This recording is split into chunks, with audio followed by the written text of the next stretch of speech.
Peace. How you living? How you loving? How you loving? Welcome. Confetti.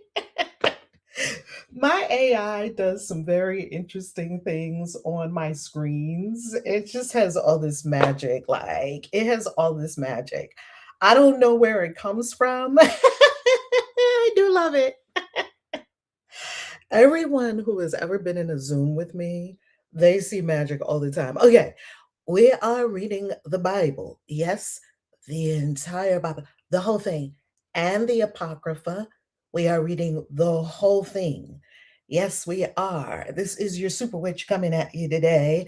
I am Reverend Valerie Love, also known as Kaisi, author of You Made Alive. Yes, author of 26 books on practical spirituality, including the Christian Witchcraft Starter Kit. If you have it, please leave a review. We love that. We love to hear from you. And of course, books on magic and money and metaphysics, which I've been teaching on this YouTube channel for over 16 years now. How you love the shirt? You love the shirt? Yeah. Come on, Denelzia. So, pardon me, this shirt came from Salem on one of our many trips to Salem with the fam. Speaking of which, that's where the first Christian Witches Convention ever was held. And the Christian Witches Convention is coming up. Love you so much. Come on in here. The next Christian Witches Convention is coming up on Memorial Day weekend, baby. Memorial Day weekend, the family will be in New Orleans. Oh my goodness, for Memorial Day weekend. Put it on your calendar right now. That is the next Christian Witches Convention. And ooh, we have so many surprises for you. Now, normally the Christian Witches, I'm lining up teachers and everything for the mystery school at the Christian Witches Convention. I am so looking forward to coming back to New Orleans. Let me show you some pictures from the last Christian Witches Convention, and then we'll get into Genesis chapter, oh my goodness, 39 and 40. Let me show you a quick couple of pictures from the Christian Witches Convention, because we had two witches there that I absolutely freaking love. And the witches that I'm talking about are Io, who is CWCon 2025. Here it is. Okay, I want to show you. Oh my goodness, I got to show you this. Ah, not in Atlanta, it's in New Orleans. We go to New Orleans. We're in New Orleans every year, Memorial Day weekend, for the Christian Witches Convention. Let me show you for some pictures and some of the fam from last year. So let me show you where we stayed. This was the pool, because we had this huge Airbnb. This is, you may recognize Allie, the Bronx Witch. She taught. So let me see. Do y'all know Allie, the Bronx Witch? That's my girl. Here goes some of us learning in class in mystery school. There's Allie. Do y'all know Allie, the Bronx Witch? The Bronx Witch. She taught at the Christian Witches Convention. Also, do y'all know Ministar Ashley? Ministar Ashley is the FD 1111 Ministries. You've seen her here on the channel. She taught also at the Christian Witches Convention. And then we also we go to the stores. And here go my brother right here from another mother. St. Elias, Crescent City, Conjure. Do not play. This is St. Elias with FD 1111 Ministries, baby. This is royalty of the magical hoodoo world. I just want you to know. You are looking at hoodoo royalty right here, okay? Of the modern hoodoo world, magical practitioners. This is some of us out going on our shop hop. This is us doing our ritual at the river, throwing our oranges and honey into the river. That's Father Sean. He is actually an ordained Catholic priest, and he's a magician, sorcerer.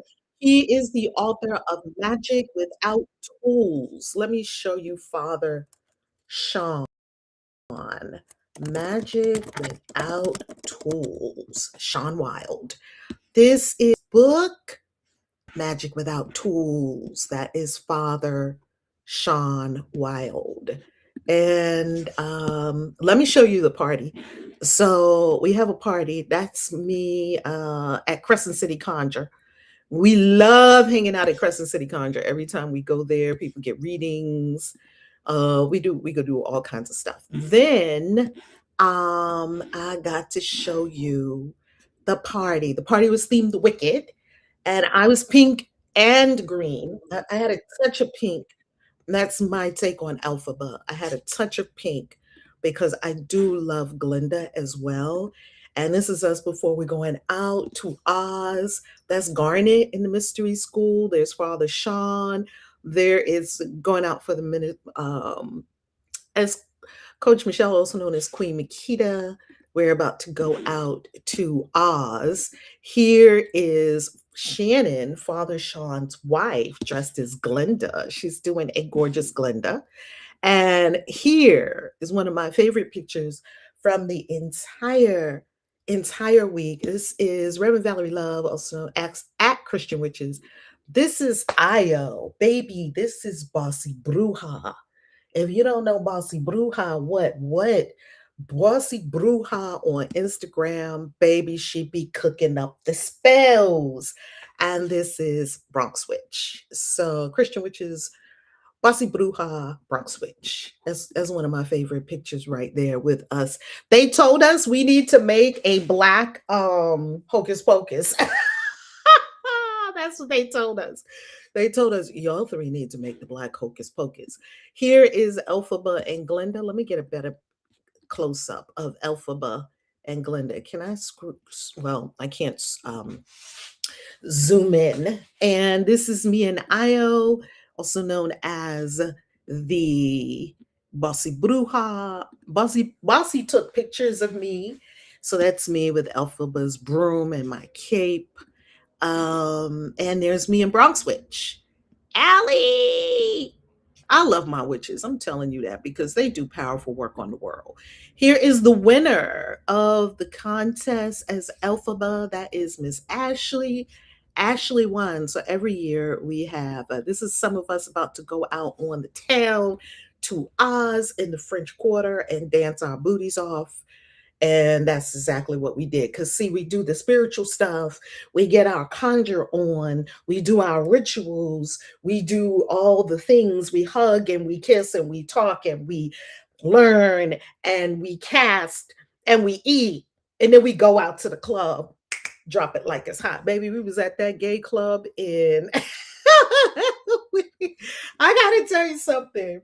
It ain't no party like a Christian Witches convention party. I just want to tell you that. So every year we always have a theme. And every year, the theme for Saturday night, the Saturday night party always has a theme. And so this past year, the theme was Wicked.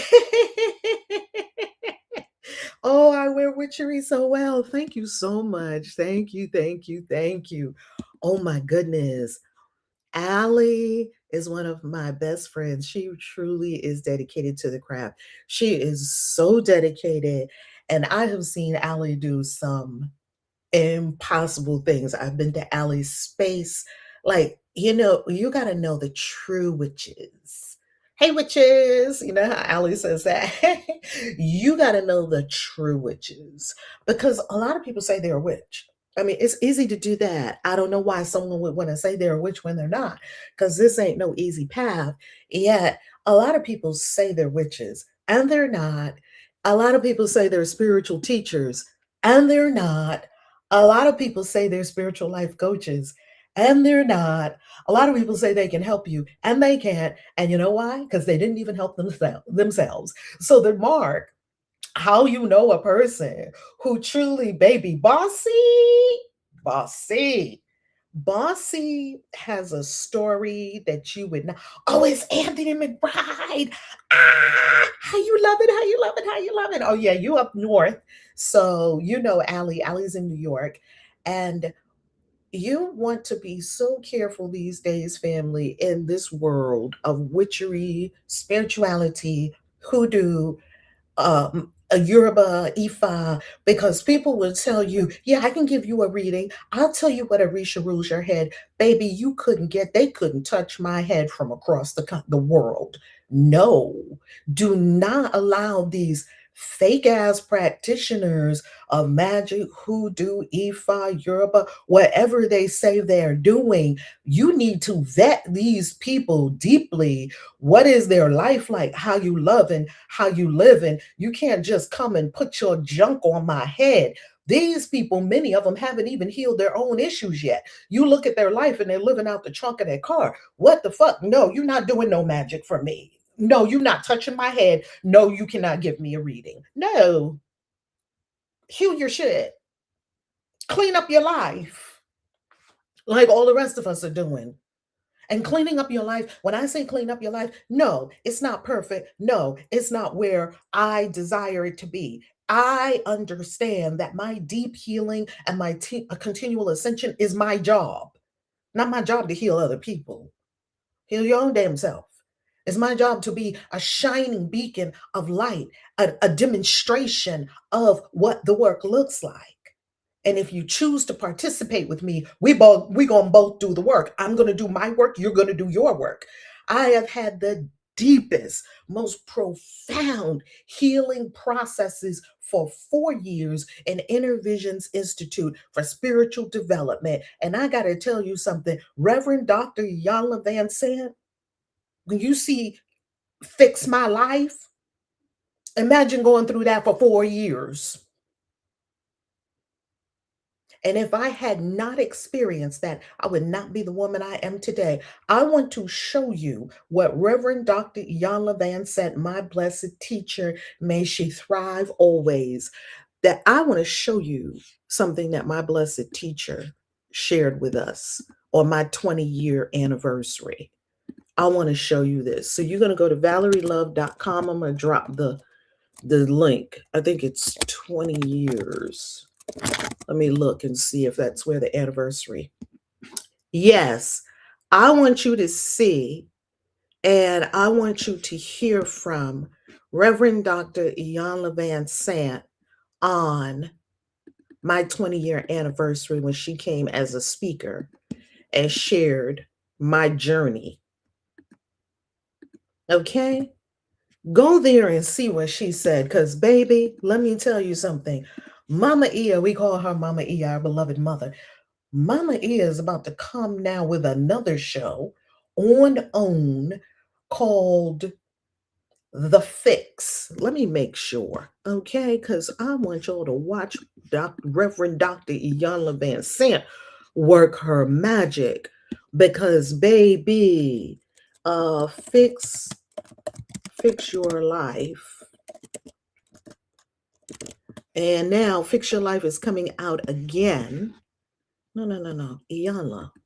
You're acting like you don't know what I'm talking about. Iyanla. Iyanla. Okay? Iyanla, Fix My Life. Now, Mama Ia is about to come out with a new show on OWN. Iyanla, Fix My Life. And if you go to Mama's, I think it's called The Fix.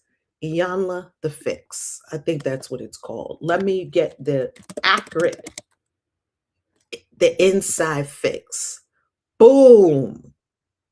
Mama is about to come out with a new show. Do you see that? Unmasking the Truth. She's about to revisit some of these wonderful people who were with us before on the Inside Fix. And there you have the episodes coming up. Okay, you already have 2 episodes of the show right now that you can watch. So I want to say this to you. Yes, she has a new show. Mama Ia has a new show. I want to say this to you. If the person that you are getting spiritual, if you ask them, who's your teacher? And they don't have a teacher that you can go and look up and recognize and see and understand that this person is being passed the mental, baby, don't waste your time. You know why? Because every powerful spiritual practitioner, witch, wizard, necromancer, sorcerer, magician that I know has teachers. Everyone. Now, I'm not saying that you have to have a teacher. I'm saying that everyone I'm seeing has a teacher. Why? Or you were initiated into some order that required you to do deep healing work, shadow work. People are in their shit and projecting it all over their world, throwing shit on everybody and everything, calling everybody else the problem. You can't be my spiritual reader. You can't read from me. You can't do no spell work from me. You can't get no jar. You cannot even burn a candle for me. No, thank you. Baby, you better run. Because how many spiritual teachers, witches, oh, these people that you see on Instagram, they're burning incense. Yes, come to me for a reading. I have heard so many horror stories about these people from people that are in my communities. I have heard so many horror stories, how much they charged them, their shit was messed up, that they had all kinds of. Don't do it to yourself. Don't do it. Find a real person. Find a real person who really does the work. You're looking at one. So if you're not in our communities, you need to hop in because I don't know how, if you're doing this by yourself, I don't know how you're doing that. I don't know how you're doing that. No matter how smart you are, no matter how advanced you are, no matter how amazing you are, if you are doing this whole spiritual journey by yourself, it's going to take a few more lifetimes because this spiritual journey was not meant to be taking on as a solo endeavor. You're to do your work in community with other people who are doing their work. As you have teachers and guides, as you have people you mentor, it must go both ways. The lineage must go both ways. The succession of spiritual energy and work and teachings must be both ways. You receive and you give. And you create the structures around yourself where you are receiving from teachers, mentors, guides. You have community around you that you can talk with and that can mirror to you who you are and what's going on. And then and pour into and mentor and love on and lift up. Each one teach one. Maya Angelou, Blessed Mother Maya, may she thrive in the ancestral realm as long as she desires to be there. Mother Maya Angelou, who she was in this lifetime, when she was in this latest lifetime, she said, when you learn, you have the responsibility to teach. You have the responsibility to teach. When you learn something here on the YouTube channel, I don't just say, yeah, share, comment. I don't just say that because we want fake likes on YouTube. We just want more likes. We just want more shares. No, because when you find something, you are to share it. There's the reason why the universe gave you access to all this information and all this inspiration and all of this knowledge. It wasn't for you, beloved. So if you're hoarding it, you do not have all that life has to give you. You just do not. If you're hoarding it, you must. This is for sharing. This is for dispensing. Be a fountain. Be a fountain. Be a fountain. Share this. Go look for people, actively share. Say, hey, we're reading the Bible every morning. Did you know so and so happened in the Bible? Did you know that? Hey, come share it with us. And if you don't like the witch that's talking about it, don't listen to the commentary. Just listen to the reading of the Bible so at least you know what the Bible says. If you love the commentary afterward, join in the discussion. Because, baby, the discussion and the commentary is where it happened. Baby, it goes down. Come on, let's get into Genesis chapter 39 and chapter 40. Right, Phoenix Rising? Spirituality ain't no solo endeavor. This thing will knock you every which way to Sunday. You're probably going to lose some friends. Your boo might, your dysfunctional relationship might blow up on you. Let me come off screen share for a second. Do you know that when you step into spirituality, it gets worse before it gets better? People come running to spirituality because they have all these issues. By the time you're 30 or 40, you realize, man, I'm fucked up. And then you go somewhere, you start getting some books on law of attraction, and you start looking around for some solutions because your relationship is fucked up. You don't have all the money that you want. Your life is somehow not, you're not reaching your true divine potential. You know that there's so much more for you, and you're wondering, what is going on? What am I missing? So you start going and get books, and you pick up the books and you read about spirituality and manifestation and meditation, and that your mind, the power of the subconscious mind, your mind is doing it. And then you start doing the mind control, training. You start to hone in your mind. You start to look at your thoughts. Thoughts become things, and you learn all the metaphysical, many of the metaphysical secrets, not all of them. I don't even know all the metaphysical secrets. And you start to learn, you start to grow, you start to put it into practice. And as soon as you start stirring up those waters, baby, your dysfunctional relationship starts to blow up. As soon as you stir those waters, you might get fired from your job. As soon as you stir up those waters, something is going to start stirring up in your life. Spirit is going to start kicking people out that have been living rent free in your circle, not bringing anything to the party. This is a potluck, baby. I'm bringing this. What you bringing? Right? We're all bringing something to the potluck. And so, on the path of spirituality, spirituality makes your life worse before it gets better. Ask me how I know.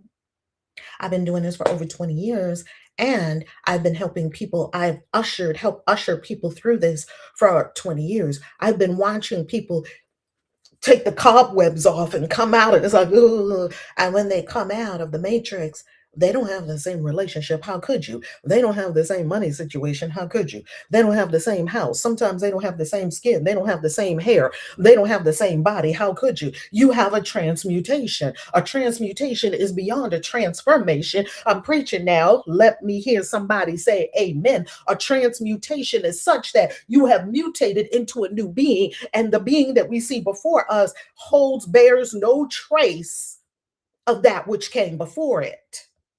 That's a transmutation. Transformation, you should change your form a little bit. That's great. I'm talking about a transmutation. Here's what I'm talking about. When you come with us to Bali, you get a transmutation. When you come with us to Egypt or Greece or Italy or all the places that we go around the world, oh, I got the God bumps. You get a transmutation. Baby, you on the other side of the world. You're about to climb up into the pyramid. People have told me, I can't go up in that pyramid. Okay, tell me more about that. We don't force anybody to do anything. You get to choose. You said to us that you wanted to go. Tell us more about that. Okay, I'm going to do it. Great. We're right here by your side if you decide that you're going to do it. You're not doing it alone. And every single one of us made it all the way up to that pyramid. It was hot as jamokes. We were sweating, and we did it. That's a transmutation. Once you get up there and you are in the pyramid and you are in that chamber, they call it the king's chamber, which it is not. Once you are in that chamber and you look around and you speak your voice and it reverberates through the entire chamber, you know that your life has changed forever and you cannot go back. Baby, you need to get to them pyramids of Giza. Mm. Baby, why you think I keep going back? And you know what some people are saying? Oh, I can't because I don't have the money. Oh, okay. You're not ready because it's never about money. Look at me. It's never about money. It's never about money. It's never about money. People use money for an excuse. It's never about money. Because if you want to do something, you're going to do it. That's the truth. End of story. Period. The fat lady has sung, or the skinny lady, or the medium sized lady. We don't care what lady sings. If you want to do it, you're going to do it. So stop putting it on money. I don't have the money. Rich people don't say that. Rich people don't say that. Rich people choose what they're going to do or not do. It's never a money conversation because rich people have figured out that this thing is not about money. Now, of course, if I don't really want to do it, or if I want to continue to sabotage myself, yes, I'll use money as an excuse. I said it. Let's go on screen share. It's never about money. Hope you stop telling yourself that story. Anytime now, you can stop telling yourself that story. All right. And by the way, if you really want to stop telling yourself that money story and you really want to heal your money story, then the community to do that is Money Magic. Let me get you the link. I'm just showing everything right here. Let me get you the link to Money Magic here. Let me get you the link. I'm just clicking around here. All right. Let me get you the link to Money Magic. And that's why you think we're in Money Magic. Heal the money story, get on with making your money, travel the world, and live your purpose. The ensemble has sung. Oh, I like that one. I like that one better than. Oh, Patricia Lynette. Look at that.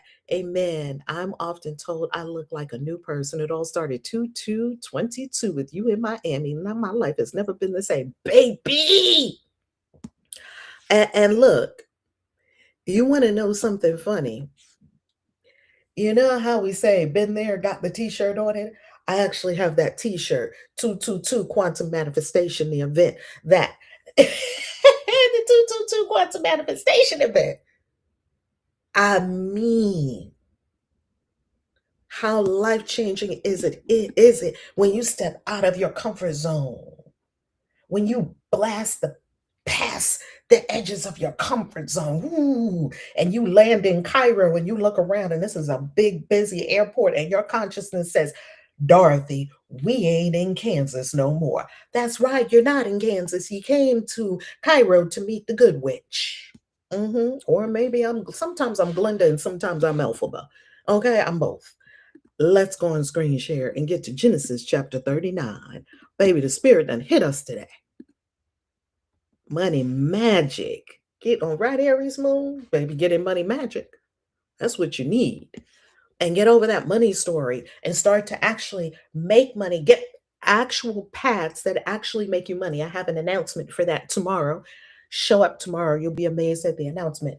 Get you actual things that actually work to create money in your life, cash flow in your life, and then take that cash flow, live a lovely life, and invest in Bitcoin, gold, silver, and angel investing companies. We don't do the stock market, baby. Don't come to me about no stock market. The thing is rigged. I was a financial advisor for 7 years. If you tell me you want to invest in stocks, I'm gonna pray for you. Good luck with that one. Okay, and put something in the S&P 500, the corrupt S&P 500, and wait 30 years for $10 to turn into $100. No, thank you. We have far better things to do with our money, like Bitcoin, gold, silver, and investing in companies before they hit the stock market. That way you profit when they go public. We invest in companies before they hit the stock market. We do all of that in Money Magic. And it's not for everyone. It's for the committed, not the curious. Baby, don't come in if you're curious. It's for the committed, not the curious. You can't change your whole financial situation in 30 days. When you've been living ratchet or you've been living below your potential, I won't say ratchet because our members are definitely not ratchet. Our members are elite. If you've been living one way for many years and you desire a quantum leap in your life, it probably won't happen in 1 month. If you've been harboring fear and some of these energies for 10 years, 20 years, you're not going to have a change in 1 month. Get in there, do the work step by step, and you will see that you change. Keep doing the work. People quit. People quit. And if you're watching this and you were in Money Magic and you quit it, it's all good. Get back in. Get back on the horse. That's all. Get back on the horse. That's what I do. Yeah, I quit things. And you know what? I'm back on the horse again. I'm going to give you an announcement tomorrow that you're going to love. It's on Money Monday. I'm going to give you an announcement. You're going to love it. Genesis chapter 39, World English Bible, a Bible that is in the public domain. Joseph was brought down to Egypt.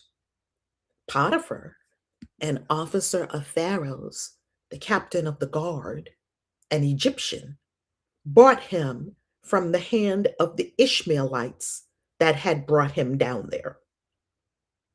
Yahweh was with Joseph, and he was a prosperous man. He was in the house of his master, the Egyptian. His master saw that Yahweh was with him, and that Yahweh made all that he did prosper in his hand. Joseph found favor in his sight. He ministered to him, and Potiphar made him overseer over his house and all that he had put into his hand. And all that he had, he put into his hand. From the time that he made him overseer in his house and over all that he had, Yahweh blessed the Egyptian's house for Joseph's sake. Yahweh's blessing was on all that he had in the house and in the field. He left all that he had in Joseph's hands. He didn't concern himself with anything except for the food which he ate. Joseph was well built and handsome. The plot thickens. After these things, his master's wife set her eyes on Joseph, and she said, "Lie with me." But he refused and said to his master's wife, "Behold, my master doesn't know what is with me in the house, and he has put all that he has into my hand. No one is greater in this house than I am, and he has not kept back anything from me but you, because you are his wife. How then can I do this great wickedness and sin against God?" And she spoke to Joseph day by day. He didn't listen to her, to lie by her, or to be with her. About this time, he went into the house to do his work, and there were none of the men of the house inside. She caught him by his garment, saying, "Lie with me." He left his garment in her hand and ran outside. When she saw that he had left his garment in her hand and had run outside, she called to the men of her house and spoke to them, saying, "Behold, he has brought a Hebrew in to us to mock us. He came in to lie. He came into me to lie with me, and I cried with a loud voice. When he heard that I lifted up my voice and cried, he left his garment by me and ran outside." She laid up his garment by her until his master came home. She spoke to him according to his words, saying, "The Hebrew servant whom you have brought to us came into me to mock me. And as I lifted up my voice and cried, he left his garment by me and ran outside." When his master heard the words of his wife, which she spoke to him, saying, "This is what your servant did to me," his wrath was kindled. Joseph's master took him and put him into the prison, the place where the king's prisoners were bound, and he was there in custody. But Yahweh was with Joseph and showed kindness to him. It gave him favor in the sight of the keeper of the prison. The keeper of the prison committed to Joseph's hand all the prisoners who were in the prison. Whatever they did there, he was responsible for it. The keeper of the prison didn't look after anything that was under his hand because Yahweh was with him, and that which he did, Yahweh made it prosper.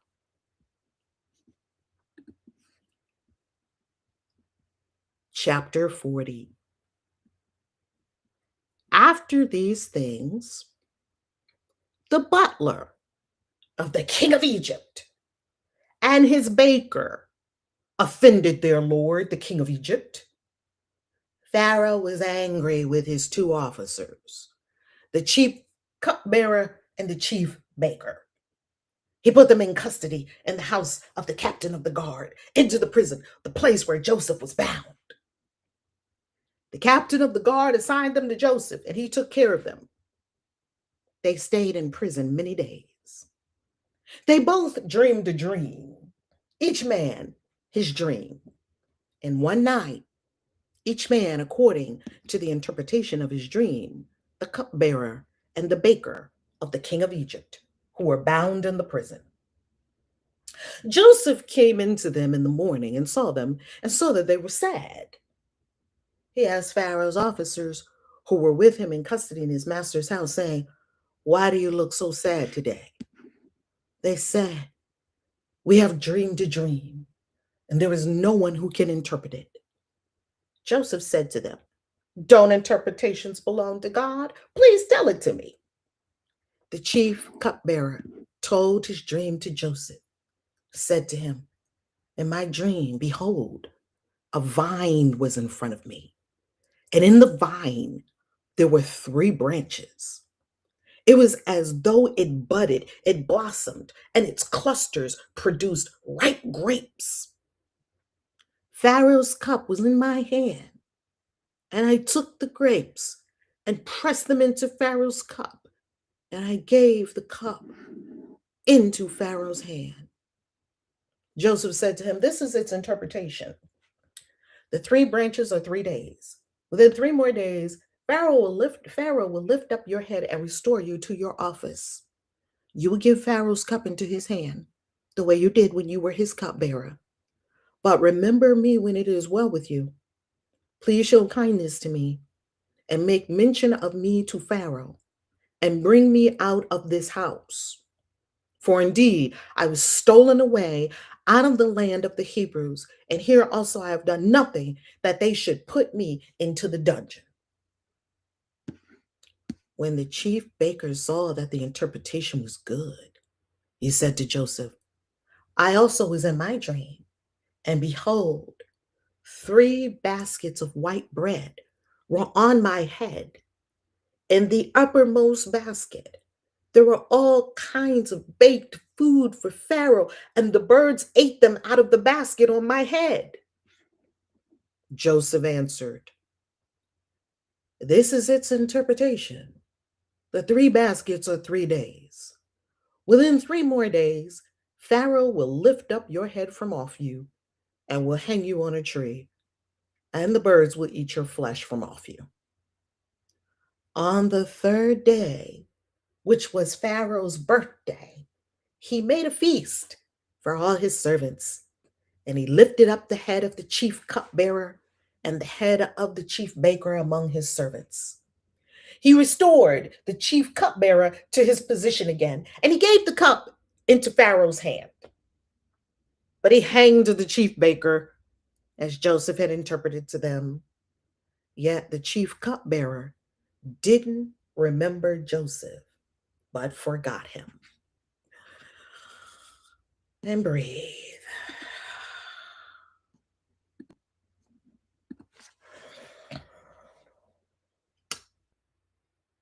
The first thing to say is the way to have what you want told to many, many, many, many people, and for it to endure long after your lifetime, is to tell a story. Story, according to Joseph Campbell, in his book Hero with a Thousand Faces, he found that story is the most profound way to spread a message, to change people's minds, because stories are enduring. As we can see from the Bible, people have been telling these stories for thousands of years. Thousands of years. Stories shape thinking, because you can always tell in a Bible story of the person writing the story what they wanted you to think. They want you to think that Joseph is the good guy and Joseph has just been done wrong and done wrong and done wrong. Wow. And they want you to feel sorry for the protagonist of the story. In this particular story, we have Joseph. He has risen in his father's house and in his master's house. But before we get into Joseph's rise, let's go back to the contradiction. Was it the Midianites? Was it the Ishmaelites? Who kidnapped David? Who grabbed this man out of a pit, this comely, handsome man out of a pit and sold him? And to who? Because it says different things about that. So let's remind ourselves of what we were talking about yesterday. So, yesterday we heard when the brothers were having their discussion about what they were going to do with their brother. This is what it says. Let's go back to Genesis 37. In Genesis 37, it says different things that happen. So Joseph is coming to his brothers to see how his brothers are doing. They see him far off and they say, hey, let's kill him. And then they say, they saw a caravan coming. Okay, they saw a caravan coming. Let's find it. Behold, the dreamer comes now. They stripped him of his tunic, they threw him in a pit. Okay, but then it says Midianites were merchants who were merchants. Well, first of all, it said they sat down to eat bread, and they lifted up their eyes and looked, and saw a caravan of Ishmaelites coming from Gilead with their camels bearing spices and balm and myrrh, going to carry it down to Egypt. Now, that would be strange because Egypt grows tons of myrrh anyway, yet that's beside the point. And so it's the Ishmaelites coming. But then it says Midianites, who were merchants, passed by, and they drew and lifted up Joseph out of the pit and sold Joseph to the Ishmaelites. And the merchants brought Joseph into Egypt. Okay. Then it says the Midianites sold him into Egypt to Potiphar, an officer of Pharaoh's, the captain of the guard. So Bible scholars don't really, they don't know how that happened. We don't know. We don't know who took this man. It's really sad. It's a sad story. Your brothers hate you, and you're a dreamer. You can interpret dreams. You have dreams. You're totally in the dream world. By the way, Christians today will call dream interpreters demonic because their heads have been co opted by the Christian belief system. Yet their very heroes are dream interpreters, diviners, and all of the things. Anyway, stargazers, all of the things. Anyway, let's now get to what the story wants you to. The Bible's telling you a story, right? The Bible is just conveying to you a story. It doesn't tell you what the story means. You get to determine meaning based on looking at the story for yourself. So, as we're reading this story, we can imagine that the person who's writing this story, yeah, yes, the person who's writing this story, they want to convey a point. They're not just writing a story just to be writing a story. This is not, they're going to sell a novel and make $1 billion like the amazing J.K. Rowling, who is now a billionaire, first woman author billionaire. Baby. Maybe first billionaire, maybe first author billionaire, period. Anyway, this person is not simply this group of people, whoever wrote this story, they're not simply writing the story because they have nothing better to do. No, these are stories are written for ideological purposes. These stories are written to frame and shape a nation. These stories are continued to be told to this day to frame and shape thinking, which then will shape behavior. These stories are control mechanisms, super effective because people are still spouting them all over the world as if they came straight from the mouth of God, and as we know, they didn't. Because we can see the multiple contradictions. We've already seen multiple contradictions from Genesis chapter 1 all the way up to now to Genesis chapter 40. And it's okay. I don't have a problem with the Bible having lots of contradictions because I don't think the Bible's from God. I know the Bible's not from God. So therefore, if it contradicts itself, Makes no never mind to me. I think that's interesting. I think it's fascinating. I think it's proof of incredible writers. I'm a writer myself. I would have loved to be one of these people writing some of these stories in the Bible. I mean, how enduring are these stories? So, Joseph, are we seeing a trope here? Joseph gets to Potiphar's house, he rises to the top. First, he keeps rising. First, he's the youngest. Well, he's not the youngest. Benjamin is the youngest. He is next to the youngest of all his 12 brothers, of all his 11 brothers, right? And he rises to the top with his father in favor. Okay, they get rid of the runt, either the Midianites or the Ishmaelites or whoever, however he got there. Did they pull him out of a pit? Did they sell him? However it happened. He gets to Potiphar's house. He rises to the top again. Okay. He gets to the prison. He rises to the top again. And we already know what happens next in the story. He gets to the kingdom and he rises to the top again. Like, this is a recurring trope. So the people who wrote this want you to think that Joseph is an undeniable, unstoppable force because Yahweh is with him. This is indoctrination into Yahweh, and this was redaction because remember, these original stories did not have Yahweh in it. When they did the redaction, they went back retroactively, and did a cut and paste of Yahweh into these stories. Yahweh, Yahweh, Yahweh, Yahweh killed this one, and Yahweh did this, and Yahweh is with this person, and Yahweh. Who did that? The Yahwehs. The Yahwehs did that. They went back retroactively and did a cut and paste and plastered Yahweh into all these stories. So what do the people who are writing this story want you to think? They want you to think, don't go against Yahweh. These are the Yahwehs, the people who are absolutely fanatical over Yahweh. We still have some on the planet. They're fanatical over Yahweh. They'll tell you, Yahweh, Yahweh, Yahweh, Yahweh is it. Or Jehovah, Jehovah, Jehovah. That was us in the cult of Jehovah's Witnesses. Uh, we still have Yahwehs on the planet. Fanatical over Yahweh, who was a minor Canaanite deity, a storm god, and a god of war in the pantheon, and he wasn't even at the top of the pantheon. He was a minor player, and he kept getting promoted. He was a minor player. And people will tell you to this day, Yahweh, Jehovah, Jah. It's okay.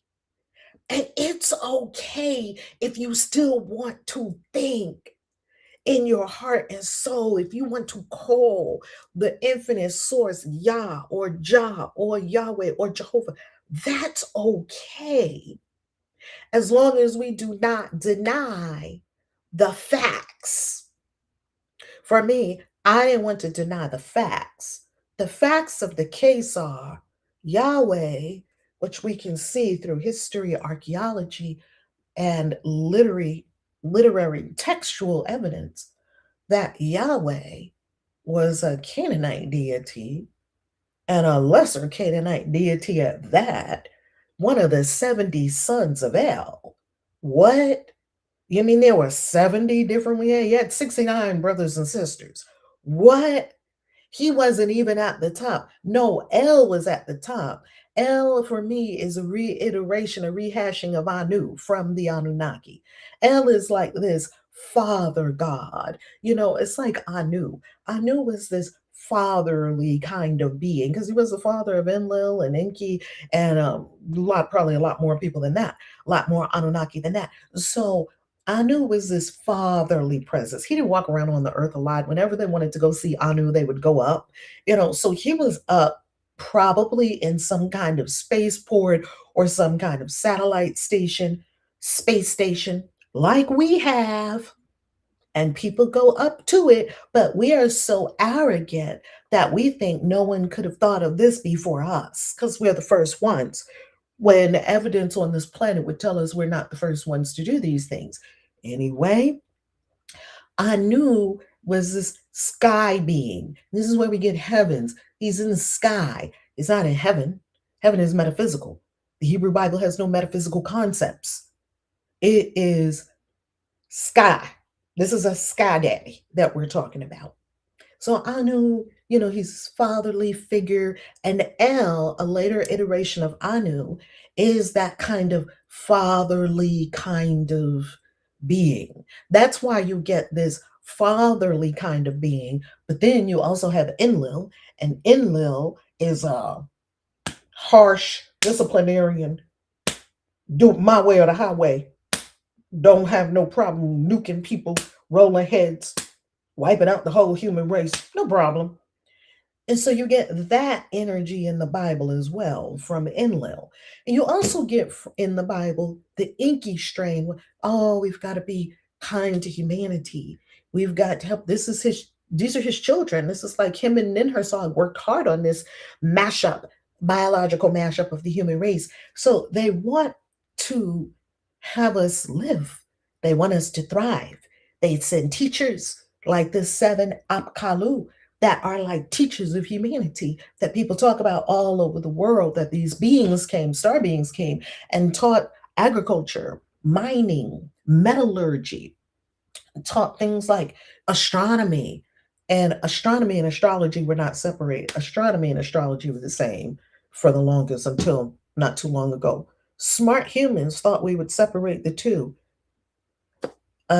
Anyway, so Enki, this very loving one, the one who came into the Garden of Eden as the serpent, the one who told Eve, you're trapped here. You're in a trap. So you get the Enki too. So if you plaster Yahweh over Anu, Yahweh over Enlil, Yahweh over Enki, Yahweh, if you just go through the Bible, you just stamp Yahweh on everything, you're going to get a confusing plethora of personalities all merged into one very disjointed, schizophrenic, incoherent being who does one thing 1 second and something else the next. That's what I found out in my studies. That's what I did. I went through and I said, sometimes Yahweh sounds like Enlil, yet sometimes Yahweh sounds like Anu, and sometimes Yahweh sounds like Enki. Yet we would not know this if we don't know Anu, if we don't know Enlil, if we don't know Enki, if we don't know their antics, if we have not read these Sumerian tablets, which are, yes, yes, yes, yes. Are y'all seeing what I'm talking about? Y'all are seeing what I'm talking about. Enki and Enlil is both Yahweh. So that's why sometimes he's like Enki and sometimes he's like Enlil. And sometimes he's happy and he makes you prosper. Like in all these Yahweh was with him. And Yahweh, see, the Yahwehs are pushing their propaganda. The Yahwehs are saying, yeah, Yahweh got Joseph to the top. And look, even when people tried to do bad by him, first his brothers did bad by him. Do you see the pattern? His brothers did bad by him, but Yahweh made him win anyway. He went to Potiphar's house, and he rose to the top because Yahweh was with him, because Yahweh made him so great. And Yahweh made everything in the whole house great because Joseph was there. But then the evil wife came in. She tried to do him in and put him in the prison. But then the prison guy saw that Yahweh was with him, and Yahweh made him prosper even when he was in prison. And he rose to the top of the prison, and the prison guard, he was chilling, doing nothing, because he made Joseph the boss of the whole thing, because Yahweh was with him. And then we're going to see it again. It's going to happen again. He's going to get done bad by a third person, the cupbearer. But the cupbearer didn't remember him, even after he helped him. But Yahweh remembers it, because Yahweh, oh, good Lord. I am so happy the Bible preserved these stories for us. The Bible is a reporter. The Bible is just conveying to you a story. The Bible has no inherent meaning. It's just conveying stories to you. Now you read those stories, make of the story what you will. I can assure you it does not mean what they taught us in church. After Yahweh makes him prosper in all the things, let's see what happens tomorrow in the story after the cupbearer whose life was spared forgot him. Stay tuned. I love you. I love you. I love you. I love you. I appreciate you. Share, comment, smash up the likes, subscribe, all the things. Well, peace.